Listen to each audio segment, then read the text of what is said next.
ಪೂಜ್ಯರಿಗೆ ಮತ್ತು ತಮಗೆಲ್ಲರಿಗೆ ನಮಸ್ಕಾರಗಳು.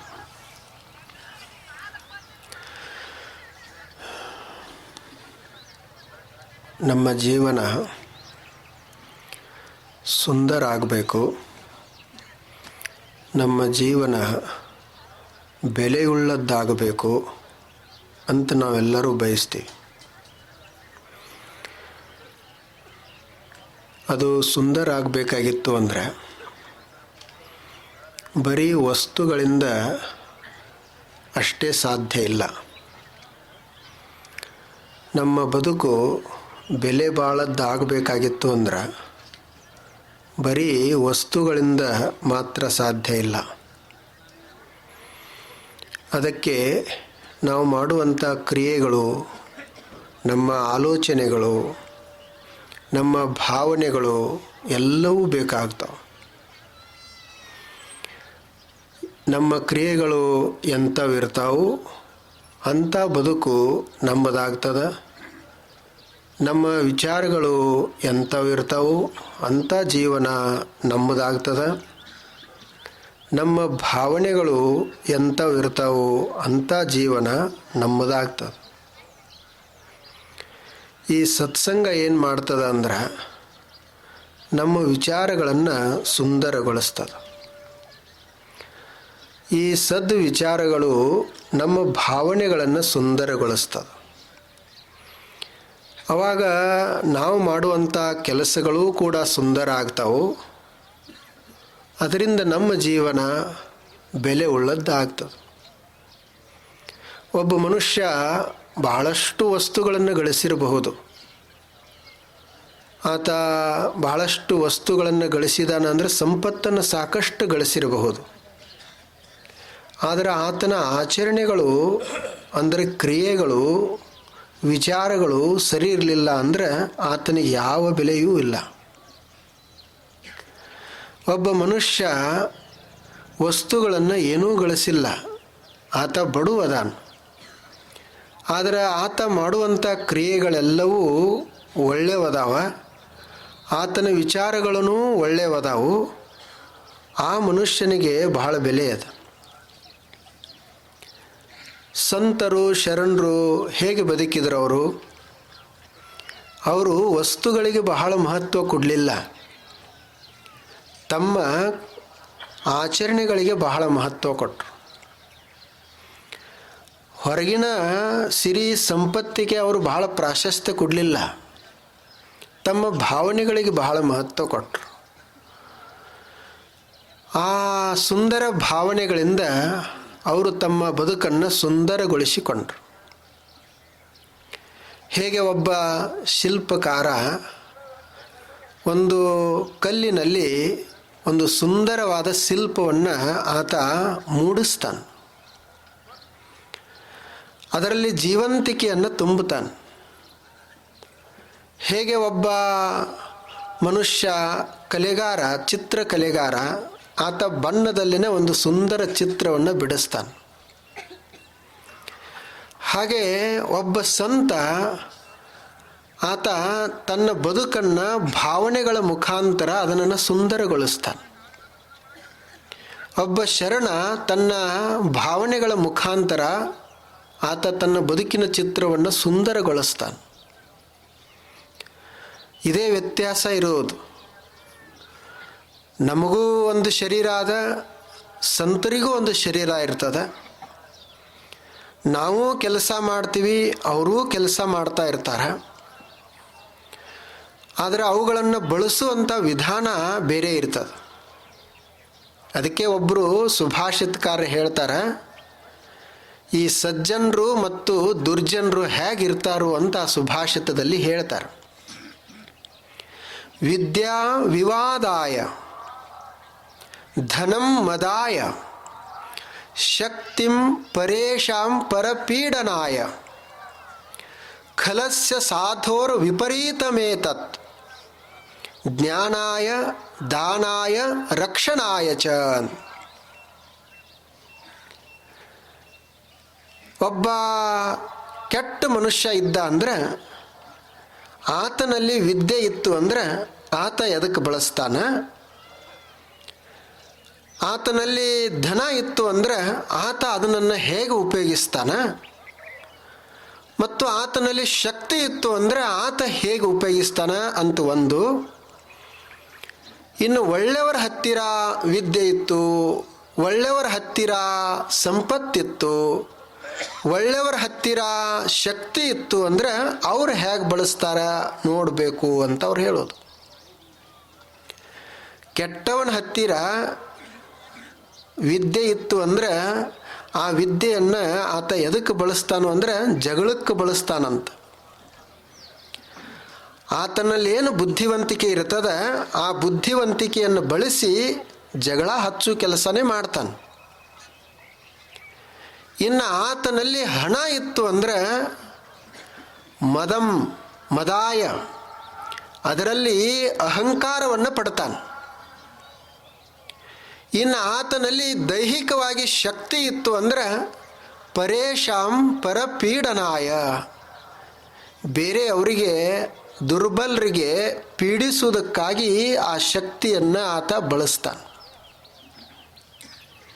ಇನ್ನು ಅದೇ ಒಬ್ಬ ಸಜ್ಜನನ ಹತ್ತಿರ ಇವು ಮೂರೂ ಇದ್ದು ಅಂದರೆ ವಿದ್ಯೆ ಇತ್ತು ಅಂದರೆ ಆತ ಜ್ಞಾನಕ್ಕಾಗಿ ಬಳಸ್ತಾನೆ. ಇನ್ನೊಂದಿಷ್ಟು ವಿದ್ಯೆ ಹೆಚ್ಚಾಗಬೇಕು ಹಾಗೆ ಅದನ್ನು ಬಳಸ್ತಾನೆ. ಆತನಲ್ಲಿರುವಂಥ ಸಂಪತ್ತನ್ನು ದಾನಕ್ಕಾಗಿ ಬಳಸ್ತಾನೆ. ಆತನಲ್ಲಿರುವಂಥ ಶಕ್ತಿಯನ್ನು ಇನ್ನೊಬ್ಬರನ್ನು ಪೀಡಿಸುವುದಕ್ಕಾಗಿ ಅಲ್ಲ, ಮತ್ತೊಬ್ಬರನ್ನು ದುರ್ಬಲರನ್ನು ರಕ್ಷಿಸುವುದಕ್ಕಾಗಿ ಆತ ಉಪಯೋಗಿಸ್ತಾನೋ. ಇದೇ ಇರುವುದು ವ್ಯತ್ಯಾಸ. ಈ ವಿದ್ಯೆ, ಈ ಸಂಪತ್ತು, ಈ ಶಕ್ತಿ ಇವು ಎಲ್ಲರಿಗೂ ಸಿಗುವುದಿಲ್ಲ. ಏನೋ ನಾವು ಯಾವುದೋ ಒಂದು ಪುಣ್ಯದ ಫಲವಾಗಿ ಅವುಗಳನ್ನು ಪಡೆದುಕೊಂಡಿರ್ತೀವಿ. ಇವು ಮೂರೂ ಶ್ರೇಷ್ಠವಾದಂಥ ಸಂಪತ್ತುಗಳು. ವಿದ್ಯೆ, ಹಣ ಮತ್ತು ಮೈಯೊಳಗೆ ಶಕ್ತಿ, ಇವು ಮೂರೂ ಅದಾವಲ್ಲ, ಈ ಮೂರೂ ನಮಗೆ ದೊರೆಯುವುದನ್ನೇ ಭಾಳ ಅಪರೂಪ. ಎಷ್ಟೋ ಜನರಿಗೆ ದೈಹಿಕವಾಗಿ ಶಕ್ತಿ ಇರುವುದಿಲ್ಲ, ಆ ಶಕ್ತಿ ನಮಗೆ ದೊರೆತದ. ಎಷ್ಟೋ ಜನ ಬಡವರು ಇರ್ತಾರೆ, ನಾವು ಹಣವನ್ನು ಸಂಪಾದನೆ ಮಾಡೇವಿ, ಅಂಥ ಒಂದು ಅವಕಾಶ ನಮಗೆ ಸಿಕ್ಕದ. ಆ ಬಳಿಕ ವಿದ್ಯೆ, ಬಹಳ ಜನರಿಗೆ ವಿದ್ಯೆ ಇರುವುದಿಲ್ಲ, ವಿದ್ಯೆಯೂ ಕೂಡ ನಮಗೆ ಸಿಕ್ಕಿರ್ತದೆ.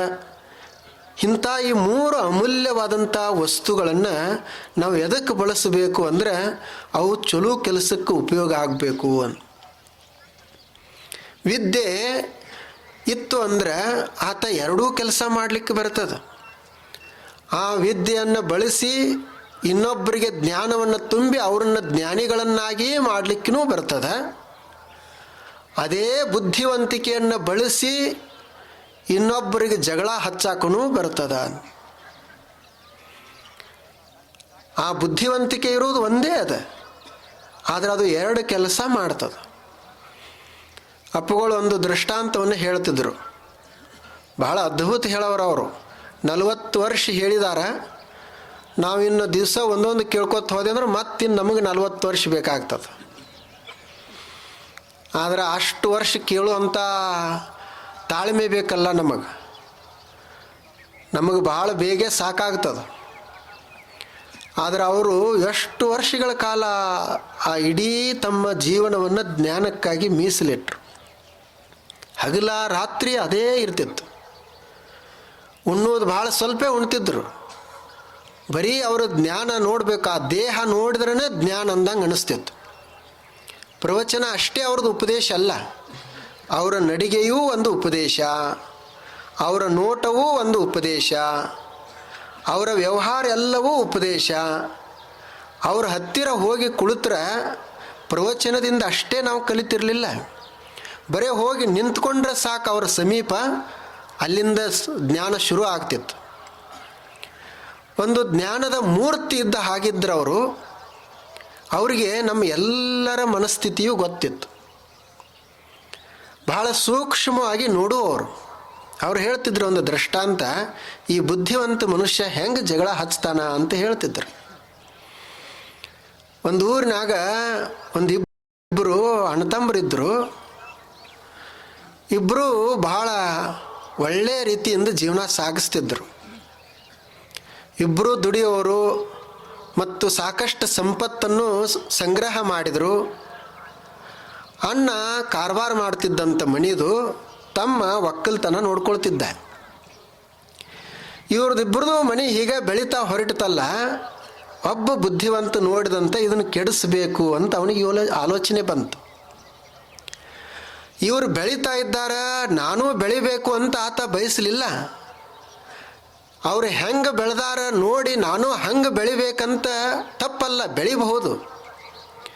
ಆದರೆ ಅವರು ದೊಡ್ಡವರಾಗ್ತಾ ಇದಾರೆ, ಅವ್ರು ನನ್ನ ಹೆಂಗೆ ಕೆಡಿಸೋಣ ಅಂತ ಯೋಚನೆ ಮಾಡ್ತಾನಲ್ಲ, ಇದು ಕೆಟ್ಟದ್ದು ಮನುಷ್ಯ ಅಂತ. ಆವಾಗ ಯೋಚನೆ ಮಾಡಿದ. ಬುದ್ಧಿವಂತರು ಅವರು ಭಾಳ ಚುರುಕಿರ್ತಾರೆ.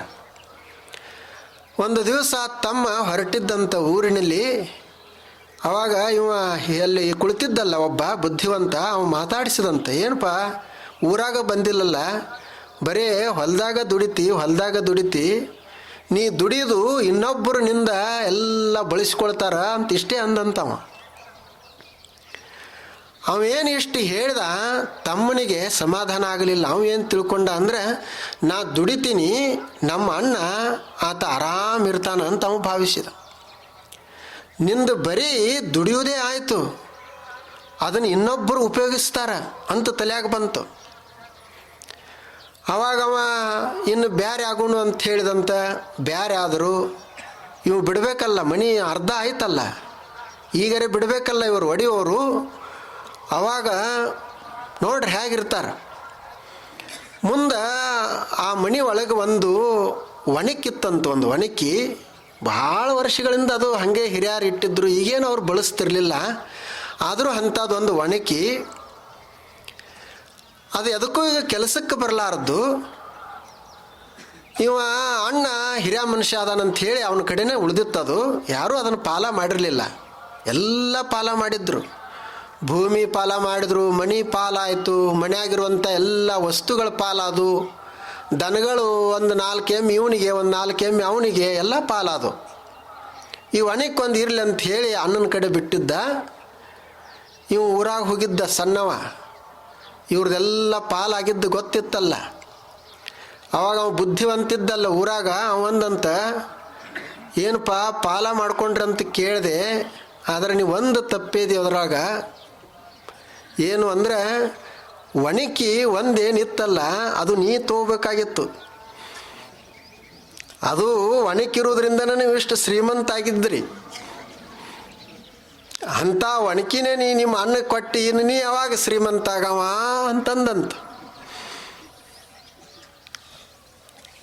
ಆ ಬಳಿಕಿದು ತಲೆಯಾಗ ಹಾಕೊಂಡಿತ್ತದು. ಮುಂದೆ ಮತ್ತವ ಸಾಯಂಕಾಲ ಅವ್ರ ಅಣ್ಣ ಊರಾಗ ತಿರುಗಾಡ್ತಿದ್ದ. ಅವಾಗ ಇವ ಹಿರಿಯ ಮನುಷ್ಯ ಬುದ್ಧಿವಂತ ಇದ್ದಲ್ಲ, ಏನಪ್ಪ ಇಬ್ಬರು ಹಂಚ್ಕೊಂಡ್ರಿ ಅಂತ ಕೇಳಿದೆ, ನಿನ್ನ ಕಡೆ ಒಣಕಿ ತೊಗೊಂಡೆ ಅಂತ ಕೇಳಿ ಭಾಳ ಸಂತೋಷ ಆಯ್ತು ನನಗೆ. ಆ ಒಣಕಿರೋದ್ರಿಂದ ನೀವು ಹಿಂದೆ ಶ್ರೀಮಂತರಾಗಿದ್ರಿ, ನೀ ಅದನ್ನು ಒಂದು ತೊಗೊಂಡು ಚಲೋ ಮಾಡಿದಿ ಅಂತ ಅವನಿಗೆ ಹೇಳಿದನು.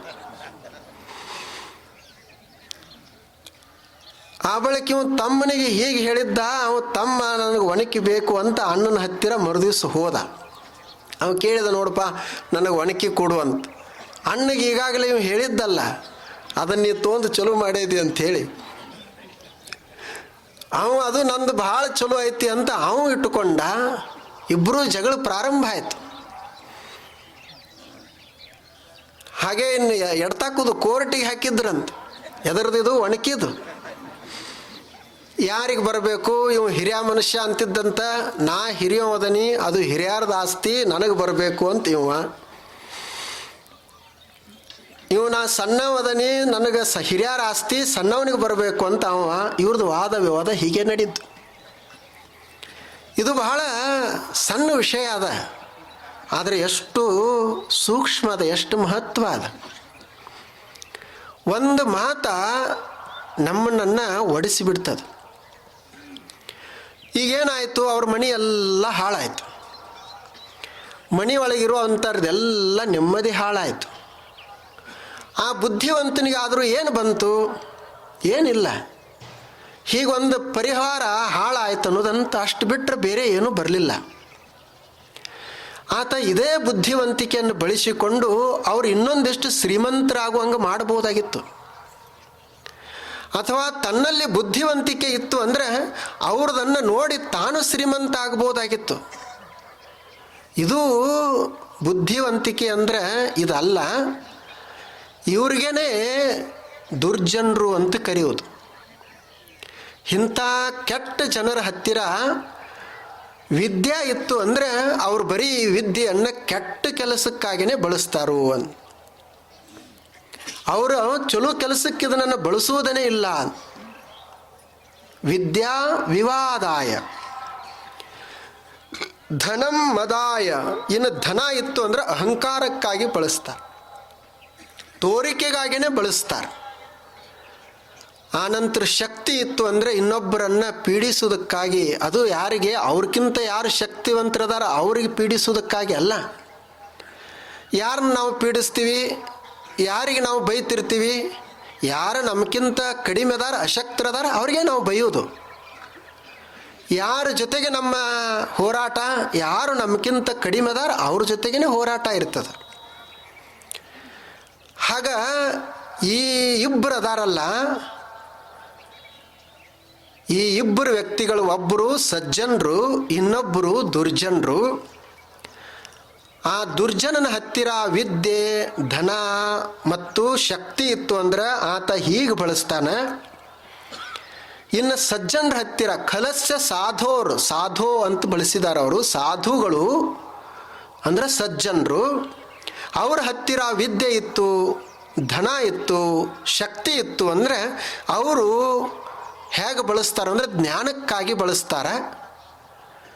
ತಮ್ಮಲ್ಲಿ ಹಣ ಇತ್ತು ಅಂದರೆ ದಾನಕ್ಕಾಗಿ ಕೊಡ್ತಾರೆ. ಯಾರ ಹತ್ತಿರ ಇಲ್ಲ ಅವ್ರಿಗೆ ಒಂದಿಷ್ಟು ಸಹಾಯ ಮಾಡ್ತಾರೆ. ಶಕ್ತಿ ಇತ್ತು ಅಂದರೆ ರಕ್ಷಣೆ ಮಾಡ್ತಾರೆ. ಇವ್ರು ಹೀಗಿರ್ತಾರೋ ಅಂತ. ಆದ್ದರಿಂದ ನಮ್ಮ ಆಚರಣೆಗಳು ಬಹಳ ಮುಖ್ಯವಾದದ್ದು. ನಾವು ಸಂತರಿಗೆ, ಶರಣರಿಗೆ ಯಾಕೆ ಮಹತ್ವ ಕೊಡ್ತೀವಿ ಅಂದರೆ ಅವರು ಆಗ ಆಚರಣೆಯನ್ನು ತಂದರು, ಅವರು ಹಾಗೆ ಬದುಕಿದರು. ಹಾಗೆ ಇಲ್ಲಿ ಒಬ್ಬರು ನಮ್ಮ ಸಮೀಪದಲ್ಲೇ ಹಾವಿನಾಳ ಕಲ್ಲಯ್ಯನವರು ಒಬ್ಬರು ದೊಡ್ಡ ಶರಣರಾಗೋದರು, ಅನುಭಾವಿಗಳು. ಅವರ ಕೆಲವು ವಚನಗಳನ್ನು ನಾವು ಕಳೆದ ಒಂದು 4 ದಿವಸಗಳಿಂದ ನೋಡ್ತಾ ಇದ್ದೀವಿ. ಅವ್ರದ್ದೊಂದು ಇವತ್ತೊಂದು ವಚನ ದೇವರು ಹೇಗದಾನ ಅನ್ನೋದನ್ನು ಒಂದು ಸಣ್ಣ ವಚನದಲ್ಲಿ ಹೇಳ್ತಾರೆ. ದೇಹದೊಳಗೆ ದೇಹವಿದ್ದು ದೇಹ ಕರ್ಣೇಂದ್ರಿಯಗಳಿಗೆ ಪ್ರೇರಿಸುವನು. ಆ ಲೋಕದ ಆಗು ಚೇಗಕ್ಕೆ ಒಳಗಾಗನು. ಅದೆಂತೆಂದಡೆ ಕಮಲಪತ್ರ ಜಲದಂತೆ, ಕಹಳೆಯೊಳಗಿನ ನಾದದಂತೆ, ಹುಡಿ ಹತ್ತದ ಗಾಳಿಯಂತೆ, ನುಡಿಯೊಳಗನ ಶಬ್ದದಂತೆ ಶುದ್ಧನಾಗಿಪ್ಪನಯ್ಯ ಮಹಾಲಿಂಗ ಕಲ್ಲೇಶ್ವರ ಸರ್ವಾಂತರ್ಯಾಮಿ ಆಗಿ ಅಂತ ಹೇಳಿದ್ದಾರೆ. ದೇವರು ಹೇಗದಾನು ಅಂದರೆ ಅವ್ರು ಹೇಳ್ತಾರೆ, ಈ ದೇಹದ ಒಳಗೆ ಒಂದು ದೇಹ ಅದ. ಆ ದೇಹವೇ ಈ ಹೊರಗಿನ ದೇಹವನ್ನು ಮತ್ತು ಹೊರಗಿನ ಇಂದ್ರಿಯಗಳನ್ನು, ಕರ್ಣಗಳನ್ನು ಪ್ರೇರೇಪಿಸ್ತಾ ಅದ. ಅದರ ಪ್ರೇರಣೆಯಿಂದನೇ ಇವೆಲ್ಲ ನಡೆದಿರೋದು ಹೊರಗಿಂದು. ನಾವು ಕಣ್ಣಿನಿಂದ ನೋಡ್ತೀವಿ, ಕಿವಿಯಿಂದ ಕೇಳ್ತೀವಿ, ಕೈಯಿಂದ ಮುಟ್ಟುತ್ತೀವಿ. ಈ ಎಲ್ಲ ಕ್ರಿಯೆಗಳು ನಡೆದವಲ್ಲ, ಇವುಗಳಿಗೆ ಕರ್ಣಗಳು ಅಂತ ಕರಿತೀವಿ. ಈ ಕರ್ಣಗಳು ಯಾವುದ್ರ ಮುಖಾಂತರ ಕೆಲಸ ಮಾಡ್ತಾವದ, ಒಳಗೊಂದು ಏನೋ ಶಕ್ತಿ ಅದ ಅಂತ ಕೆಲಸ ಮಾಡ್ತಾ ಇದಾವ. ಈ ದೇಹದೊಳಗೆ ಒಂದು ದೇಹ ಅದ. ಅದು ಈ ದೇಹ ಮತ್ತು ಕರ್ಣಗಳಿಗೆ ಪ್ರೇರಣೆಯನ್ನು ಕೊಡ್ತಾ ಅದ. ಆ ಒಳಗಿಂದ ಹೋಯ್ತು ಅಂದರೆ ಇವು ಯಾವೂ ಕೆಲಸ ಮಾಡೋದಿಲ್ಲ. ನೋಡ್ರಿ ಅದು ಹೇಗಿರಬೇಕು. ಇದು ಎಲ್ಲ ಶರೀರಕ್ಕೆ ಯಾವುದು ಪ್ರೇರಣೆ ಕೊಡ್ತಾ ಅದ, ಯಾವುದು ಇದನ್ನು ರಕ್ಷಣೆ ಮಾಡ್ತಾ ಅದ. ನಮ್ಮದು ಶರೀರ ಎಷ್ಟು ಅದ್ಭುತ ಅದ, ಬಹಳ ಆಶ್ಚರ್ಯ ಈ ಶರೀರ. ನೋಡ್ರಿ, ನಾವು ಏನು ಉಣ್ತೀವಿ? ನಾವೆಲ್ಲ ಪಲ್ಯ ರೊಟ್ಟಿ ಇಂಥವೆಲ್ಲ ಉಣ್ತೀವಿ. ಆದರೆ ಅದನ್ನು ತೆಗೆದುಕೊಂಡು ಅದು ರಕ್ತ ಮಾಡ್ತದೆ, ಅದನ್ನು ತೆಗೆದುಕೊಂಡು ಮಾಂಸನ್ನಾಗಿ ಮಾಡ್ತದೆ. ಅದೇ ನಾವು ಉಂಡಂಥ ಆಹಾರನೇ ನಮ್ಮ ಮಾತಾಗ್ತದೆ, ನಾವು ಉಂಡಂಥ ಆಹಾರವೇ ನಮ್ಮ ಕ್ರಿಯೆ ಆಗ್ತದೆ, ನಾವು ಉಂಡ ಆಹಾರವೇ ನಮ್ಮ ಭಾವನೆ ಆಗ್ತದೆ, ನಾವು ಉಂಡ ಆಹಾರವೇ ನಮ್ಮ ವಿಚಾರ ಆಗ್ತದೆ. ಹೇಗಾಗ್ತಿರ್ಬೇಕು? ಇದಕ್ಕೆ ಅದ್ಭುತ ಅಂತ ಕರೆಯುವುದು.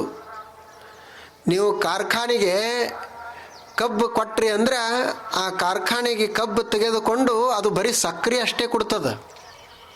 ಕಬ್ಬು ತೆಗೆದುಕೊಂಡು ಸಕ್ಕರೆ ಕೊಡ್ತಾರೆ, ಅಥವಾ ಬೆಲ್ಲ ಬೇಕಾದ್ರೆ ಬೆಲ್ಲ ಕೊಡ್ತಾರೆ. ಆದರೆ ಇಂಥದ್ದೊಂದು ಯಾವುದೂ ಕಾರ್ಖಾನೆ ಇಲ್ಲ. ನೀವು ಕಬ್ಬ ಕೊಡ್ರಿ, ಭಾವನೆಗಳ ಪ್ರೇಮ ಅನ್ನುವ ಭಾವ ಉತ್ಪತ್ತಿ ಆಗಬೇಕು. ನೀವು ಕಬ್ಬ ಹಾಕಿದ್ರಿ ಅಂದರೆ ವಿಚಾರ ಅನ್ನೋದು ತಯಾರಾಗಬೇಕು. ಆದರೆ ಈ ಕಾರ್ಖಾನೆ ದೇವ್ರು ತಯಾರು ಮಾಡಿರುವಂಥ ಈ ಶರೀರ ಅನ್ನೋದೊಂದು ಯಂತ್ರ ಅದಲ್ಲ. ಈ ಯಂತ್ರ ಹೀಗದ, ಇದರೊಳಗೆ ನಾವು ಕಬ್ಬ ಹಾಕಿದ್ವಿ ಅಂದರೆ ಅದು ಬರೀ ಸಕ್ಕರೆ ಆಗುವುದಿಲ್ಲ, ಬರೀ ಬೆಲ್ಲ ಆಗುವುದಿಲ್ಲ, ವಿಚಾರ ಆಗ್ತದೆ, ಭಾವ ಆಗ್ತದೆ. ನಾವು ಅನ್ನನೇ ಉಣ್ದಿದ್ರೆ ನಮ್ಮ ಭಾವನೆಗಳು ಎಲ್ಲಿರ್ತಿದ್ದು? ನಾವು ಅನ್ನ ಇಲ್ಲದೆ ವಿಚಾರ ಮಾಡಲಿಕ್ಕೆ ಹೇಗಾಗುತ್ತಿತ್ತು? ಅನ್ನವೇ ವಿಚಾರ ಆಗುವುದು, ಅನ್ನವೇ ಶಕ್ತಿ ಆಗುವುದು, ಅನ್ನವೇ ಭಾವ ಆಗ್ತದೆ. ಇದನ್ನೆಲ್ಲ ಯಾವ್ದು ಮಾಡ್ತಂದ್ರೆ ಈ ಶರೀರನೇ ಮಾಡ್ತಾ ಇರೋದು. ಶರೀರ ಅದು ಜೀವಂತವಾಗಿರ್ಬೇಕಂತ ಬಯಸ್ತಾ ಇರ್ತದೆ. ನೋಡ್ರಿ, ಅದು ಎಲುಬುಗಳನ್ನು ಎಷ್ಟು ಗಟ್ಟಿ ಎಲುಬುಗಳನ್ನು ತಯಾರು ಮಾಡಿ ಅದು ಏನು ತಿಂದದ, ಇದೇ ಹಣ್ಣು ಹಂಪಲ ತಿಂದೆ ಆ ಎಲುಬುಗಳು ಅಷ್ಟು ಗಟ್ಟಿ ತಯಾರಾಗಿರೋದು. ಮನುಷ್ಯ ಸಿಮೆಂಟ್ದಿಂದ ಕಬ್ಬಿಣದಿಂದನೂ ಸಹಿತ ಇಂಥ ಎಲುಬುಗಳನ್ನು ತಯಾರು ಮಾಡಲಿಕ್ಕೆ ಬರೋದಿಲ್ಲ ಅಂತ ಹೇಳ್ತಾರೆ. ಅದು ತನ್ನಲ್ಲೇನೆ ನಾವು ಉಂಡಂಥ ಆಹಾರದಿಂದನೇ ಎಲುಬಾಯಿತು, ನಾವು ಉಂಡಂಥ ಆಹಾರದಿಂದನೇ ರಕ್ತ ಆಗ್ತದೆ, ನಾವು ಉಂಡಂಥ ಆಹಾರದಿಂದನೇ ಮತ್ತೊಂದು ಜೀವಿ ತಯಾರಾಗ್ತದೆ. ಹೇಗಿದೆಲ್ಲ ಶರೀರದಲ್ಲಿ ಆಗ್ತದಲ್ಲ, ಇಂಥ ಒಂದು ಅದ್ಭುತ ಶರೀರದಲ್ಲಿ ಇದಕ್ಕೆಲ್ಲ ಒಂದು ಪ್ರೇರಣೆ ಯಾರು ಕೊಡ್ತಿರ್ಬೇಕು ಅಂತ.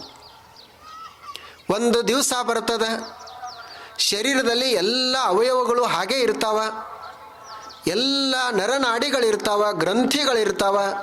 ಆದರೂ ಸಹಿತ ನಾವು ಕಣ್ಣು ಮುಚ್ಕೊಂಡು ಮಲಗಿರ್ತೀವಿ. ಪ್ರಾಣ ಹೋಯ್ತು ಅಂದರೆ ಅವಾಗೇನು ಕಣ್ಣು ಇರ್ತಾವೆ, ನೋಡ್ಲಿಕ್ಕೆ ಆಗೋದಿಲ್ಲ. ಕಿವಿಗಳಿರ್ತಾವೆ, ಕೇಳಿಸುವುದಿಲ್ಲ. ಕೈಗಳಿರ್ತಾವೆ, ಎತ್ತುವುದಿಲ್ಲ, ಕ್ರಿಯೆ ಇರುವುದಿಲ್ಲ.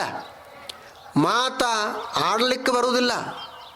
ಎಲ್ಲವೂ ಇರ್ತಾವೆ. ಹಾರ್ಟ್ ಇರ್ತದೆ, ಕಿಡ್ನಿಗಳಿರ್ತಾವೆ, ಲಿವರ್ ಇರ್ತದೆ, ಬ್ರೇನ್ ಇರ್ತದೆ. ಆದರೂ ಸಹಿತ ಒಳಗೊಂದು ಏನೋ ಒಂದು ಜೀವ ಅನ್ನುವಂಥದ್ದು, ಪ್ರಾಣ ಅನ್ನುವಂಥದ್ದು ಅದಲ್ಲ. ಅದು ಹೋಯಿತು ಅಂದರೆ ಮುಗೀತು.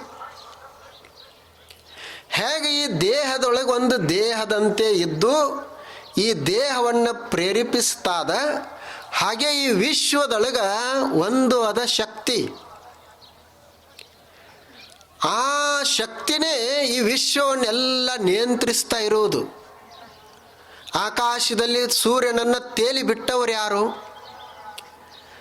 ಭೂಮಿಯನ್ನು ತೇಲುವಂತೆ ಮಾಡಿದವರು ಯಾರು? ಗಾಳಿಯನ್ನು ಬೀಸುವಂಗೆ ಮಾಡಿದವರು ಯಾರು? ಅದೊಂದು ಶಕ್ತಿ ಅದ ಕೆಲಸ ಮಾಡ್ತಾ ಅದ. ನೋಡ್ರಿ, ಸೂರ್ಯ ಎಷ್ಟು ದೊಡ್ಡವದಾನಂತ, ಆತ ಈ ಭೂಮಿಮಂಡಲಕ್ಕಿಂತ 10 ಲಕ್ಷ ಪಟ್ಟು ದೊಡ್ಡವದಾನಂತ. ಈ ಭೂಮಂಡಲಗಳನ್ನು 10 ಲಕ್ಷ ಭೂಮಂಡಲಗಳನ್ನು ಕೂಡಿಸಿದ್ರೆ ಒಬ್ಬ ಸೂರ್ಯ ಆಗ್ತಾನೆ. ಅಂಥ ದೊಡ್ಡ ಸೂರ್ಯ ಆಕಾಶದೊಳಗೆ ಅವನು ತೇಲ್ತಾನೆ ಅದಾನ. ಆತ ಉದಿಸ್ತಾನ, ಸರಿಯಾದ ಸಮಯಕ್ಕನೇ ಸುತ್ತಾನ.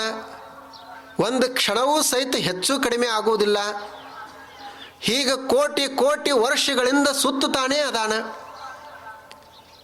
ಯಾರು ಇದನ್ನೆಲ್ಲ ನಿಯಂತ್ರಿಸ್ತಾ ಇರಬೇಕು ಅಂತ. ಮತ್ತು ಇವು ಒಬ್ಬನೇ ಸೂರ್ಯ ಅಲ್ಲ ಅಂತ, ಇಂಥ ಎಷ್ಟೋ ಜನ ಸೂರ್ಯರದಾರಂತ ಅಪ್ಪಗಳು ಹೇಳ್ತಿದ್ರು. ಎಷ್ಟು ಜನ ಸೂರ್ಯರದಾರು ಅಂದರೆ ಒಂದರ ಮುಂದೆ 23 ಸೊನ್ನೆ ಕೊಟ್ಟರೆ, ಪೂಜೆ ಕೊಟ್ಟರೆ ಎಷ್ಟಾಗ್ತದೆ ಅಷ್ಟು ಸೂರ್ಯರದಾರ ಅಂತ ಅಪ್ಪಗಳು ಹೇಳ್ತಿದ್ರು. ನಾವು 7 ಪೂಜೆ ಕೊಟ್ಟಿವಿ ಅಂದ್ರೇ 1 ಕೋಟಿ ಆಗ್ತದಲ್ಲ, ಅಂಥವು ಒಂದು ಬರೋದು 23 ಪೂಜೆ ಕೊಟ್ಟರೆ ಅದು ಎಷ್ಟಾಗ್ತದೆ ಅಷ್ಟು ಸೂರ್ಯರದಾರಂತ ಆಕಾಶದೊಳಗೆ. ಇವು ನಮ್ಮ ಸೂರ್ಯ ಒಬ್ಬ. ಇದು ನಮ್ಮದು ಒಂದು ಸೌರ ವ್ಯೂಹ, ಸೌರ ಮಂಡಲ. ಈ ಮಂಡಲದ ಅಧಿಪತಿ ಆತ ಒಬ್ಬ. ಇಂಥ ಎಷ್ಟೋ ಸೂರ್ಯರದಾರ, ಎಂತೆಂಥವೋ ಗ್ಯಾಲಕ್ಸಿಗಳದಾವ. ಇದನ್ನೆಲ್ಲ ನೋಡಿದಾಗ ಇದನ್ನು ಯಾರು ನಿಯಂತ್ರಣ ಮಾಡ್ತಾ ಇರಬೇಕು? ಇದಕ್ಕೆಲ್ಲ ಶಕ್ತಿಯನ್ನು, ಪ್ರೇರಣೆಯನ್ನು ಯಾರು ಕೊಡ್ತಿರಬೇಕು? ಅದು ಒಂದು ಶಕ್ತಿ ಅದ, ಅವನಿಗೆ ದೇವರು ಅಂತ ಕರೆಯೋದು. ಮತ್ತು ಅದು ಹೇಗದ ಅಂತ ಅವ್ರು ಹೇಳ್ತಾರೆ, ಇದರ ಆಗು ಚೇಗು ಅದಕ್ಕೆ ತಾಗುವುದಿಲ್ಲ. ಇದರದ್ದೇನು ಹಾನಿ ಅದ, ಇದರದ್ದು ಲಾಭ ಅದ ಈ ಶರೀರದ್ದು, ಅದು ಒಳಗಿರುವಂಥ ದೇಹಕ್ಕೇನು ಅಂಟುವುದಿಲ್ಲ. ಅದು ಕಮಲಪತ್ರ ಜಲದಂತೆ, ಕಹಳೆಯೊಳಗಿನ ನಾದದಂತೆ. ಒಂದು ವಾದ್ಯ ಇರ್ತದ, ಕಹಳೆ. ಆ ಕಹಳೆ ಒಳಗೆ ನಾದ ಬರ್ತದಲ್ಲ, ಕಹಳೆಗೆ ಏನಾದರೂ ಆದ್ರೆ ಆ ನಾದಕ್ಕೇನರ ಆಗ್ತದೇನು? ನಾದಕ್ಕೇನೂ ಆಗೋದಿಲ್ಲ. ಹಾಗೆ ಈ ಶರೀರದೊಳಗೆ ಒಂದು ನಾದ ರೂಪದಲ್ಲಿ ಒಂದು ಶಕ್ತಿ ಅದ, ಅದಕ್ಕೇನಾದರೂ ಆಗ್ತದೇನು? ಆಗೋದಿಲ್ಲ. ಹಾಗೆ ವಿಶ್ವದಲ್ಲಿನೂ ಒಂದು ಶಕ್ತಿ ತುಂಬ್ಯದ, ಅದು ನಿರ್ಲಿಪ್ತವಾಗಿಯೇ ಇರ್ತದೆ. ಅದು ನಿರ್ಲಿಪ್ತ ಅದ ಮತ್ತು ಅದು ಹೇಗದ, ಎಲ್ಲವನ್ನು ಪ್ರೇರೇಪಿಸ್ತಾ ಅದ. ಇದೇ ಅದರದ್ದು ಮಹತ್ವ. ಶಿವಾಜಿ ಮಹಾರಾಜರು ಒಂದು ಸಲ ಒಂದು ಕಿಲ್ಲೆಯನ್ನು ಕಟ್ಟುತ್ತಾ ಇದ್ರಂತ. ಅವ್ರ ಮನಸ್ಸಿನಲ್ಲಿ ಅನಿಸ್ತಿತ್ತು ಏನು ಅಂದರೆ, ಅಲ್ಲೆಲ್ಲ ಸಾವಿರಾರು ಜನ ಕಾರ್ಮಿಕರು ಕಟ್ಟುತ್ತಾ ಇದ್ದರು, ಕೆಲಸದಲ್ಲಿ ತೊಡಗಿದ್ರು. ಅದನ್ನು ನೋಡಿ ಅವ್ರಿಗೆ ಅನಿಸ್ತಿತ್ತಂತ, ನಾನು ಎಷ್ಟು ಜನರಿಗೆ ಅನ್ನ ಹಾಕ್ತಾ ಇದ್ದೀನಿ ಅಂತ, ನಾನು ಎಷ್ಟು ಜನರ ರಕ್ಷಣೆಯನ್ನು ಮಾಡ್ತಾ ಇದ್ದೀನಿ ಅಂತ ಅವ್ರ ಮನಸ್ಸಿನಲ್ಲಿ ಬಂದಿತ್ತು. ಇದು ಸಮರ್ಥ ರಾಮದಾಸರಿಗೆ ಗೊತ್ತಾಯಿತು. ಅವರಂದ್ರಂತ, ಅವರು ಯೋಚಿಸಿದರು, ಶಿವಾಜಿಗೆ ಹೀಗೆ ನಾನು ಅನ್ನೋದೊಂದಿಷ್ಟು ಬಂದೈತಿ, ಸ್ವಲ್ಪ ತೋರಿಸೋಣ ಅಂತ ಅವ್ರ ಹತ್ತಿರ ಇವರು ಬಂದರು. ಅವಾಗೀತ ನಮಸ್ಕಾರ ಮಾಡಿ, ನೋಡ್ರಿ ಇದೆಲ್ಲ ಈ ಸಾವಿರಾರು ಜನರ ರಕ್ಷಣೆ ನಾನೇ ಮಾಡ್ತಾ ಇದ್ದೀನಿ, ಎಲ್ಲರಿಗೂ ಕೆಲಸ ನಾನೇ ಕೊಟ್ಟಿದ್ದೀನಿ, ಇಂಥದ್ದೊಂದು ಕಾರ್ಯ ನನ್ನಿಂದ ನಡೆದೈತಿ ಅಂತ ಇವ್ರು ಹೇಳಿದರು. ಅವಾಗ ಅಲ್ಲೇ ಒಂದು ದೊಡ್ಡ ಕಲ್ಲು ಬಿದ್ದಿತ್ತಂತ, ಆ ಕಲ್ಲನ್ನು ಒಡಿಪ ಅಂತ ಹೇಳಿದರು. ಕಲ್ಲು ಒಡೆದ್ರು, ಕಲ್ಲು ಒಳಗೊಂದು ಕಪ್ಪಿತ್ತು. ಅವಾಗ ಇವರು ರಾಮದಾಸರು ಶಿವಾಜಿಗೆ ಕೇಳಿದ್ರಂತ, ಈ ಕಪ್ಪಿಗೂ ನೀನು ಅನ್ನ ಹಾಕಿದ್ದೇನು ಅಂತ ಕೇಳಿದರು. ಎಷ್ಟಿದು ಕಲ್ಲಿನೊಳಗದ, ಈ ಕಪ್ಪಿಗೆ ಯಾರು ಅನ್ನ ಹಾಕಿದ್ರಪ್ಪ? ಅವಾಗ ಆತನಿಗೆ ತಿಳಿತು ಅಂತಂದ, ನಾವು ಬರೀ ನಿಮಿತ್ತ ಮಾತ್ರ ಅಷ್ಟೇ. ಮನುಷ್ಯನಿಗೆ ನಾ ಅನ್ನೋದು ಬಹಳ ಬೇಗ ಬಂದು ಬಿಡ್ತದಂತ, ಎಲ್ಲರಿಗೂ ಸ್ವಾಭಾವಿಕ ಅದು. ನಾವು ಮಾಡ್ತೀವಿ ಅಂತ ಅನಿಸ್ತದ. ನಮ್ಮಿಂದ ಏನು ಆಗ್ತದ? ಏನು ನಾವು ಹೇಳಿದರೆ ನಮ್ಮ ಹೃದಯ ಕೇಳ್ತದ ಮಾತ? ನಾವು ಹೇಳಿದರೆ ನಮ್ಮ ಕಿಡ್ನಿಗಳು ನಮ್ಮ ಮಾತು ಕೇಳ್ತಾವ? ಯಾರು ನಮ್ಮ ಮಾತು ಕೇಳ್ತಾರ? ಸುಮ್ಮನೆ ಯಾರೋ ಒಂದು 4 ಮಂದಿ ನಮ್ಮ ಮಾತು ಕೇಳ್ತಾರಂತ ಚಲೋ ಆಗೈತಿ. ಅವರು ಯಾರೂ ಕೇಳೋದಿಲ್ಲ, ಕೇಳ್ದಂಗೆ ಮಾಡ್ತಾರೆ, ಗೊತ್ತಿರಬೇಕು. ನಾವೇ ಯಾರದೋ ಶಕ್ತಿ ಒಳಗಡೆ ನಿಯಂತ್ರಿತವಾಗಿರುವಾಗ ಇನ್ನು ನಾವು ಯಾರನ್ನು ನಿಯಂತ್ರಿಸಲಿಕ್ಕೆ ಸಾಧ್ಯ ಅದ? ಆದ್ದರಿಂದ ಒಳಗಡೆ ಒಂದು ಶಕ್ತಿ ಇರುವವರೆಗೆಪ್ಪ ಇದೆಲ್ಲ ಅಂತ ಇರಬೇಕು ಮನುಷ್ಯನಿಗೆ. ಅದು ಪ್ರೇರಣೆ ಅದ, ಮತ್ತು ಅದು ಹೇಗದ ಅಂದರೆ ಯಾವುದಕ್ಕೂ ಅಂಟಿಕೊಳ್ಳುವುದಿಲ್ಲ. ಮತ್ತು ಇನ್ನೊಂದು ಕೊನೆಗೇನು ಹೇಳಿದರು ಅಂದರೆ ಸರ್ವಾಂತರ್ಯಾಮಿ. ಆ ದೇವರು ಹೇಗದಾನಂದ್ರೆ ಸರ್ವರ ಒಳಗಡೆ ಎಲ್ಲ ಕಡೆ ಇರುವವ, ಸರ್ವಾಂತರ್ಯಾಮಿ. ಇದರಲ್ಲಿ ಅದಾನ, ಇದರಲ್ಲಿ ಇಲ್ಲ ಅಂತ ಹೀಗಿಲ್ಲ. ಎಲ್ಲೆಲ್ಲಿ ನಾವು ನೋಡ್ತೀವಿ ಅಲ್ಲೆಲ್ಲ ಅಸ್ತಿತ್ವ ಇದ್ದೇ ಇರ್ತದೆ. ಆದ್ದರಿಂದ ನಾವು ಎಲ್ಲರೂ ಕೆಲವು ಮೂರ್ತಿಗಳಲ್ಲಿ ನೋಡ್ತಾರೆ, ಕೆಲವರು ಮತ್ತೆ ಬೇರೆ ವಸ್ತುಗಳಲ್ಲಿ ನೋಡ್ತಾರೆ. ವಸ್ತುಗಳು ಬೇರೆ ಬೇರೆ ಇರಬಹುದು, ಆದರೆ ಅದರಲ್ಲಿ ಎಲ್ಲ ಶಕ್ತಿ ಇದ್ದೇ ಇರ್ತದೆ. ದೇವರು ಇರಲಾರ್ದಂಥ ಸ್ಥಳ ಯಾವುದದ? ಸರ್ವಾಂತರ್ಯಾಮಿ. ಆತ ಸರ್ವ ಪ್ರೇರಕ, ಸರ್ವವನ್ನು ಪ್ರೇರೇಪಿಸುವಂಥವ ಮತ್ತು ಸರ್ವಾಂತರ್ಯಾಮಿ. ಹೇಗೆ ನಮ್ಮ ಶರೀರದೊಳಗೆ ಜೀವ ಅನ್ನೋದು ಶರೀರದ ತುಂಬ ಅದ, ಕಾಲಿನೊಳಗೂ ಅದ, ಕೈ ಒಳಗೂ ಅದ, ತಲೆ ಒಳಗೂ ಅದ, ಇಲ್ಲಿ ಜೀವ ಇಲ್ಲ ಅಂತಿಲ್ಲ. ಹೃದಯ ಹಾರ್ಟ್ ಒಂದೇ ಕಡೆ ಇರಬಹುದು, ಆದರೆ ಜೀವ ಮಾತ್ರ ಎಲ್ಲ ಕಡೆ ಅದಲ್ಲ. ಏನು ಜೀವ ಇಲ್ಲೇ ಅದ ಅಂತ ಯಾರು ಹೇಳ್ಯಾರ? ಇಲ್ಲ, ಅದು ಜೀವ ಎಲ್ಲ ಕಡೆ ಇರುವುದು. ಹಾಗೆ ದೇವ ಅನ್ನುವ ಆತ ಪರಮ ಜೀವ, ಆತ ಪರಮ ಆತ್ಮ ಎಲ್ಲ ಕಡೆ ಇರುವುದು. ಯಾವ ದಿಕ್ಕಿಗೆ ನೋಡಿದ್ರೂ ಆ ಕಡೆ ಇರುವುದನೇ. ದೇವ್ರು ಇರಲಾರ್ದ ದಿಕ್ಕು ಯಾವುದದ? ದೇವ್ರು ಇರಲಾರ್ದಂಥ ಸ್ಥಳ ಇಲ್ಲ. ಆದ್ದರಿಂದ ಎಲ್ಲ ಕಡೆ ಇರ್ತಾನೆ. ನಾವು ಸುಮ್ಮನೆ ವ್ಯಾವಹಾರಿಕವಾಗಿ ಏನು ಬಳಸ್ತೀವಿ ಅಂದರೆ ದೇವ್ರು ಇಲ್ಲಿ ಅದಾನ ಅಲ್ಲಿಲ್ಲ ಅಂತ ನಾವು ಅಂತೀವಿ. ಅವ ಎಲ್ಲ ಕಡೆ ಇರ್ತಾನೆ. ಬರೀ ದೇವಸ್ಥಾನದಾಗ ಅಷ್ಟೇ ಇರ್ತಾನಂತಿಲ್ಲ, ದಾಬಾದಾಗೂ ಇರ್ತಾನೆ. ನಾವೇನಂತೀವಿ, ದೇವಸ್ಥಾನಕ್ಕೆ ಹೋಗಾಗ ಅಷ್ಟೇ ಸ್ನಾನ ಮಾಡಿ ವಿಭೂತಿ ಅದು ಹಚ್ಕೊಂಡು ಮಸ್ತಾಗಿ ಹೋಗೋಣ, ಅಲ್ಲಿ ದೇವ್ರದಾನಂತ ಹೋಗ್ತೀವಿ. ಅಲ್ಲಿ ಸುಳ್ಳು ಹೇಳೋದಿಲ್ಲ, ಅಲ್ಲಿ ಯಾರಿಗೂ ಮೋಸ ಮಾಡೋದಿಲ್ಲ ಅಂತ ಅಂತೀವಿ. ರಾತ್ರಿ ನಾವು ಎಲ್ಲಿ ಹೋಗ್ತೀವಲ್ಲ ದಾಬಾಕ, ಅಲ್ಲಿ ನಾವು ಹೋಗಕ್ಕಿಂತ ಮುಂಚೆನೇ ಇರ್ತಾನೆ. ಅವನಿಗೆ ಗೊತ್ತದ ಇವ್ ರಾತ್ರಿ ಎಲ್ಲಿ ಹೋಗ್ತಾನೆ, ಬೆಳಗ್ಗೆ ಮತ್ತೆ ಎಲ್ಲಿ ಬರ್ತಾನೆ, ಎಲ್ಲ ಗೊತ್ತದ. ಅವನು ಸುಮ್ಮನೆ ಇರ್ತಾನೆ, ಅವನು ನೋಡ್ಕೊಂತಿರ್ತಾನೆ. ಅವನು ನಿಯಂತ್ರಿಸುವವ. ಅವರಿಗೆ ಕನಕದಾಸರಿಗೆ ಅವ್ರ ಗುರುಗಳು ಬಹಳ ಮಹತ್ವ ಕೊಡ್ತಿದ್ರಂತ. ನೀವೊಬ್ಬ ನೋಡಪ್ಪ ಒಳ್ಳೆಯ ಶಿಷ್ಯ ಅಂತಂತಿದ್ರು ಅವರು. ಇವರು ಉಳಿದವರಿಗೆ ಅದು ತ್ರಾಸ ಆಗ್ತಿತ್ತು. ನಮಗೆಲ್ಲರಿಗೂ ಬಿಡ್ತಾರ, ಅವ್ರಿಗೊಬ್ಬರಿಗೆ ಇವ್ರು ಯಾಕೆ ಇಷ್ಟು ಮಹತ್ವ ಕೊಡ್ತಾರ ಅಂತ ಅನಿಸ್ತು. ಅದು ಅವ್ರ ಗುರುಗಳಿಗೆ ಗೊತ್ತಾಯ್ತು. ಶಿಷ್ಯರಿಗೆ ಎಲ್ಲರಿಗೂ ಹೇಳುವುದಂತ ಹೇಳಿ ಹೆಂಗೆ ಹೇಳೋದು? ಒಂದು ಸಲ ಅವರು ಗುರುಗಳು ಹೇಳಿದರು, ಎಲ್ಲರಿಗೂ ಹಣ್ಣು ಕೊಟ್ಟು, ನೋಡ್ರಪ್ಪ ಇವು ಹಣ್ಣು ನೀವು ತೆಗೆದುಕೊಡ್ರಿ, ಇವುಗಳನ್ನು ತಿನ್ನಿರಿ. ಆದರೆ ಒಂದೇನು ಅಂದರೆ ಯಾರೂ ಇಲ್ದಲ್ಲಿ ಇತರನ್ನು ತಿನ್ನಬೇಕು. ಅವಾಗ ಇವರು ಎಲ್ಲರೂ ಶಿಷ್ಯರು ತೆಗೆದುಕೊಂಡ್ರು. ಭಾಳ ಚಲೋ ಆಯ್ತಂತ ಹೇಳಿ ಯಾವ ಒಬ್ಬ ಕೋಣೆಗೆ ಹೋದ, ಅಲ್ಲಿ ಯಾರೂ ಇಲ್ಲ ಅಂತ ಅವ ಕೋಣೆಯಲ್ಲಿ ತಿಂದ. ಯಾರೊಬ್ಬರು ಬಯಲಿಗೆ ಹೋದರು, ಅಲ್ಲಿ ಯಾರೂ ಇರಲಿಲ್ಲ, ಅಲ್ಲಿ ತಿಂದರು. ಆ ಬಳಿಕ ಇವರು ಕನಕದಾಸರು ಅದನ್ನು ಹಾಗೇ ತೊಗೊಂಡು ಬಂದರು. ಎಲ್ಲರೂ ಕುಳಿತಿದ್ರು. ಯಾಕಪ್ಪ ನೀ ತಿಲ್ಲಿಲ್ಲ ಏನು ಹಣ್ಣ? ತಿಲ್ಲಿಲ್ಲ. ಯಾಕೆ ತಿಲ್ಲಿಲ್ಲ?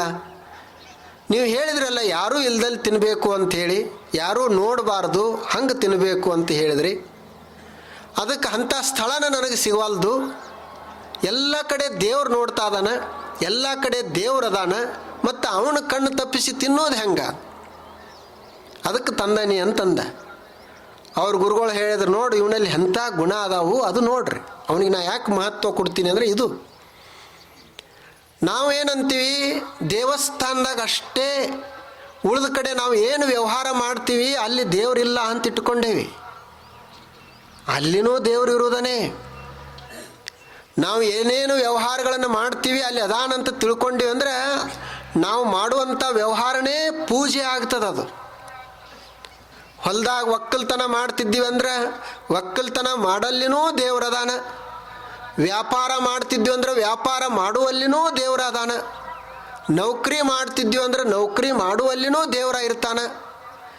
ನಾವು ಹೀಗೆ ಭಾವಿಸಿಕೊಂಡು ಒಂದು ವೇಳೆ ನಾವು ಕೆಲಸ ಮಾಡಿದ್ವಿ ಅಂದರೆ ನಾವು ಮಾಡುವಂಥ ಎಲ್ಲ ಕೆಲಸಗಳೂ ಪೂಜೆನೇ ಆಗ್ತಾವೆ.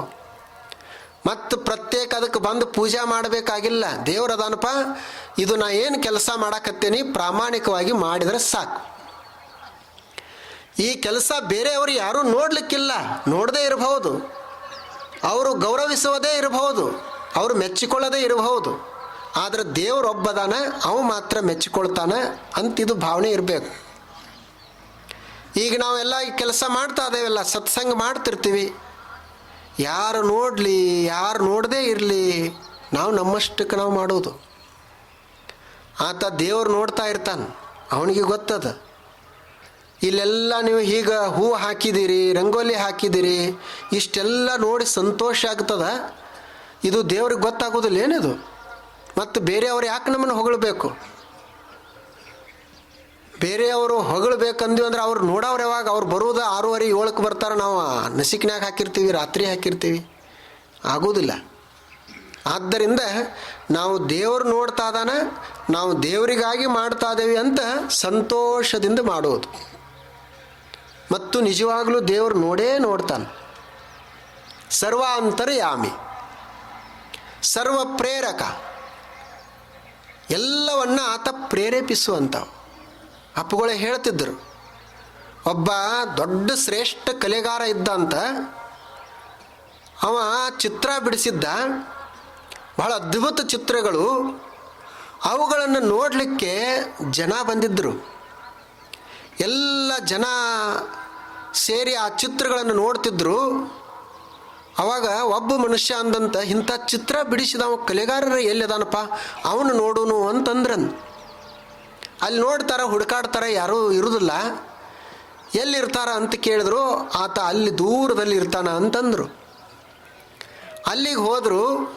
ಅದು ಸಾಯಂಕಾಲದ ಸಮಯ ಆಗಿತ್ತಂತ. ಆತ ಒಂದು ಕಲ್ಲು ಮೇಲೆ ಕುಳಿತುಕೊಂಡು ಸೂರ್ಯಾಸ್ತ ಆಗುವುದನ್ನು ನೋಡ್ಕೋತ ಕುಳಿತಿದ್ದ. ಅವಾಗ ಇವರು ಹೋದವ್ರು ಕೇಳಿದರು, ನಿಮ್ಮ ಚಿತ್ರವನ್ನು ನಾವು ನೋಡಕ್ಕೆ ಬಂದೇವಿ, ಅಂಥ ಅದ್ಭುತ ಚಿತ್ರಗಳದಾವ, ಅದು ಅಷ್ಟು ಸುಂದರ ಕಲೆ ನಾವು ಎಂದೂ ನೋಡಿಲ್ಲ. ಅಂಥ ಕಲೆಯನ್ನು ನೀವು ನೋಡುವುದು ಬಿಟ್ಟು ಈ ಕಡೆ ದೂರ ಬಂದು ಕುಳಿತಿದ್ದಿರಲ್ಲ ಅಂದ್ರೆ. ಅವಾಗ ಆ ಕಲೆಗಾರ ಹೇಳ್ದ, ನಂದೇನು ಚಿತ್ರ, ನಾನೇನೋ ಒಂದಿಷ್ಟು ಸ್ವಲ್ಪ ಬರ್ದನಿ, ಆದರೆ ಈ ಜಗತ್ತನ್ನುವಂಥ ಈ ಕ್ಯಾನ್ವಾಸದ ಮ್ಯಾಲ ದೇವರು ಚಿತ್ರ ಬಿಡಿಸ್ತಾ ಇದನ್, ಆ ದೇವ್ರ ಚಿತ್ರ ನೋಡಕ್ಕೆ ಇಲ್ಲಿ ನಾ ಕುಳ್ತಾನಿ ಅಂತ ಆತ ಹೇಳಿದ. ಆತ ನೋಡ್ರಿ ಎಷ್ಟು ಚಿತ್ರಗಳನ್ನು ಬರೆದಾನ, ಎಷ್ಟು ಶರೀರಗಳದಾವ ಈ ದೇಹ. ಒಂದ್ರಂಗ ಒಂದು ಶರೀರ ಇಲ್ಲ, ಒಂದರಂತೆ ಒಂದು ಬಣ್ಣಿಲ್ಲ, ಗಾತ್ರ ಬೇರೆ ಬೇರೆ, ಬಣ್ಣ ಬೇರೆ ಬೇರೆ, ಎಲ್ಲವೂ ಬೇರೆ ಬೇರೆ ಅದ. ಈ ಚಿತ್ರ ಬಿಡಿಸೋರು ಯಾರಿರಬೇಕು? ಒಂದು ಶಕ್ತಿ ಇರಲೇಬೇಕಲ್ಲ. ಆ ಒಂದು ದೇವರನ್ನು ನಾವು ಸ್ವಲ್ಪ ನಂಬುವುದು, ಆನಂತರ ಭಜನೆಯನ್ನು ಮಾಡುವುದು, ಆ ದೇವನ ಗುಣಗಾನವನ್ನು ಮಾಡುವುದು, ಮತ್ತು ಆತ ಎಲ್ಲ ಕಡೆ ಅದಾನಂತ ತಿಳ್ಕೊಳ್ಳೋದು. ಯಾರ ಏನೇ ಹೇಳಲಿ, ಅವ ಇಲ್ಲ ಅಂತ ಹೇಳಿದ್ರು ಸಹಿತ ದೇವ್ರ ತಲೆ ಕೆಡಿಸ್ಕೊಳ್ಳೋದಿಲ್ಲ. ಯಾಕೆ ಅವನಿಗೆ ಗೊತ್ತದ, ಇವ ಇಲ್ಲ ಅಂತ ಹೇಳವನೇ ನಾನು ತಯಾರು ಮಾಡಿದ್ದೆ ನಾನೇ. ಇವನಿಗೆ ಹೇಳುವಂಗೆ ಹೇಳಿದ್ದೇನೆ ನನ್ನ ಶಕ್ತಿ. ನನ್ನ ಶಕ್ತಿ ಇರಲಿಲ್ಲ ಅಂದರೆ ಇವೇನು ಹೇಳ್ತಿದ್ದ, ಇವು ಸ್ವಲ್ಪ ದಿವಸ ಹೇಳ್ತಾನೆ, ಹೇಳಿ ಹೋಗಿಬಿಡ್ತಾನೆ, ಮತ್ತು ನಾ ಇದ್ದೇ ಇರ್ತೀನಿ ಅಂತ ಅವಂತಾನೆ ದೇವರು. ಮತ್ತು ನಾವು ಹೇಳಿದ್ದು ಯಾರಿಗೆ ತಿಳಿತದ ಭಾಷೆ?